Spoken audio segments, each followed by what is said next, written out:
Hey yo, thank you very much for subscribing to Kung Fu Hot Dog. You know, it means a lot to me, and it means a lot to this stupid fool right here.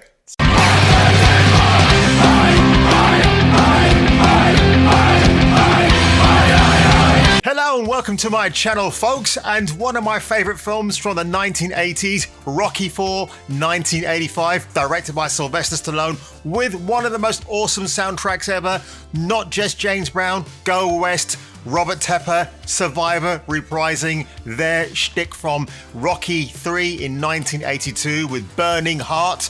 Awesome, awesome stuff. And of course, I cannot go without talking about Vince DiCola's amazing contribution to the soundtrack. Vince DiCola also recorded the soundtrack for the 1986 Transformers movie. If you haven't seen that film, yes, something really bad happens in the first 20 minutes of that movie, but the soundtrack and obviously Stan Bush's "Dare" and "You Got the Power" is just fantastic. Now, without further ado, guys, I'm just going to go over to IGN's official page. It could be called ING, why not? And this is Sylvester Stallone, SLY to his friends, talking about the casting of a one Dolph Lundgren. It's pretty interesting stuff. Here we go. But perhaps this simple defeat of this big so-called champion will be a perfect example of how weak your Stallone is in his 70s. He looks that good, man.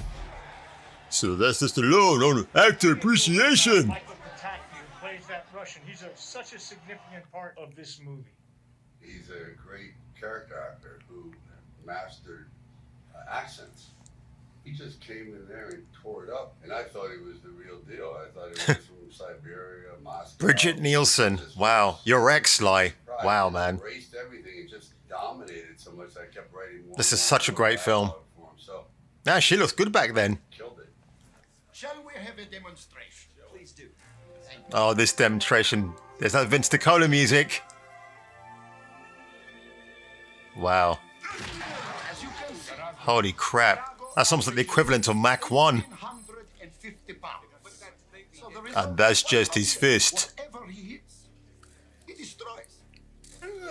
Oh, gee, look at the sinews in his muscles. Holy crap. And I guess it paid off because he's still considered one of the top 3 villains of all time without being a real villain. Very cool.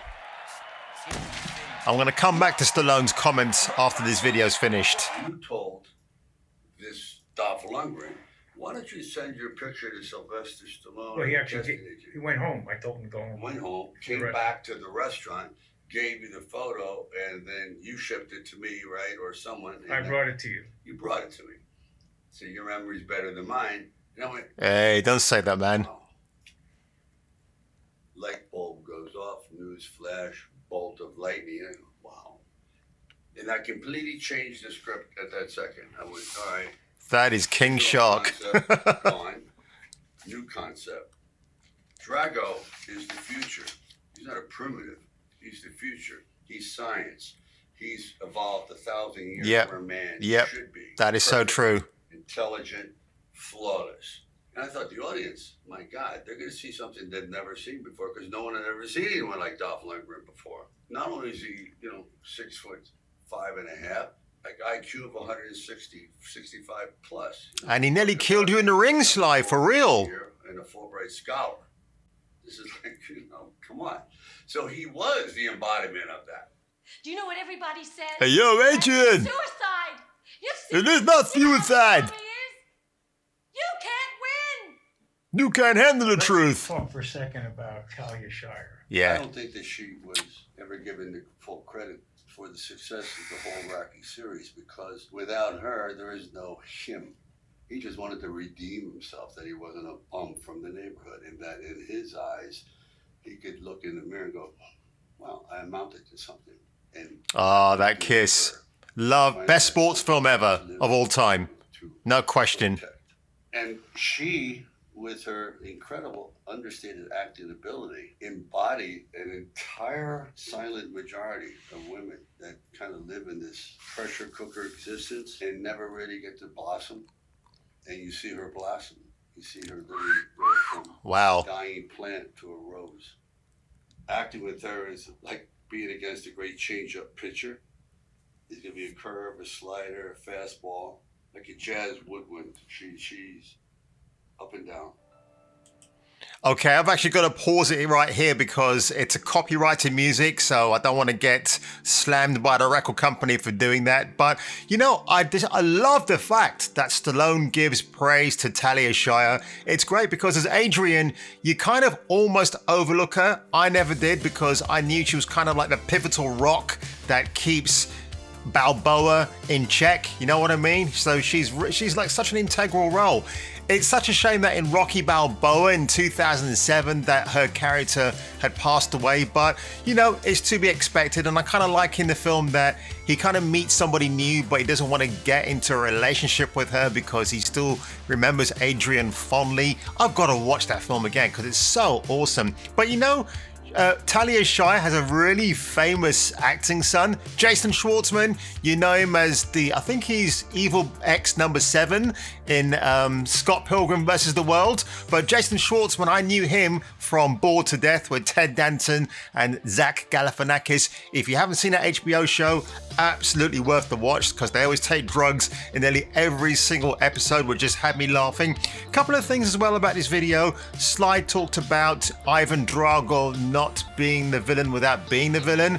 I don't know if I really fully agree with that because, I mean, Drago killed Apollo Creed. He like had no mercy about just killing him, and just to send out a warning to Balboa, you know, you come for me, I break you like I broke your friend. So it's kind of one of those situations where if I could ever meet SLY and ask him that question face to face, like to elaborate what he means. Now, SLY mentions the fact that Dolph Lundgren sent him a photo just to show him what he was up against. And it kind of reminded me how Bridget Nielsen, I believe she met SLY on this movie, or I think prior to this, she sent him a photocopied picture of her boobies. So yes, back in the 80s, folks, you could get on top of a photocopier, photocopy your bum cheeks or your boobs, send it to a famous celebrity, and hey presto, you might become their wife, soon to be their ex. So that's exactly what happened to Bridget Nielsen. She had a short-term career as an actress in Hollywood, and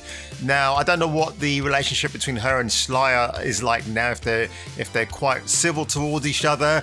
But you know, obviously SLY's got Jennifer Flavin, and that's probably the best thing that ever happened to him. So yeah, I really enjoyed this. It's kind of an affectionate look back with SLY about this casting of Dolph Lundgren. I mean, again, the training sequences are just second to none. Like, you know, you've got Rocky doing his primitive, almost medieval type workouts, and then you got Dolph Lundgren on these super mech machines that you strap yourselves to, and they kind of enhance your body parts without you doing not too much work. I absolutely love that. I mean, again, all of that stuff revolutionized what we have in gyms today. So Rocky 5, or should I say Rocky 4, we owe a lot to that movie because it is one of those amazing things that came out of the 80s. Was like all these gyms started to upgrade their equipment so we could all become Mega Men and chicks. So folks, if you enjoyed this video today, and again, I want to say thank you very much to the new subscribers to my channel. It is mind-blowing how it is rapidly growing ever so slowly. One day I'll give up my real job and I'll do this as a full-time job. I don't know why I said job twice for. It's one of those weird things, but you know what I mean. And you know what? I keep sharing, keep liking, even if you dislike a video I've made, and that has happened to me more than once in the last couple of weeks. It does not matter because YouTube will recognize this, that you are engaging with my content, and I kind of dig that, and I dig you. So folks, look after yourselves, enjoy your Friday, and I'll catch you maybe on a next reaction today or tomorrow or maybe even Saturday.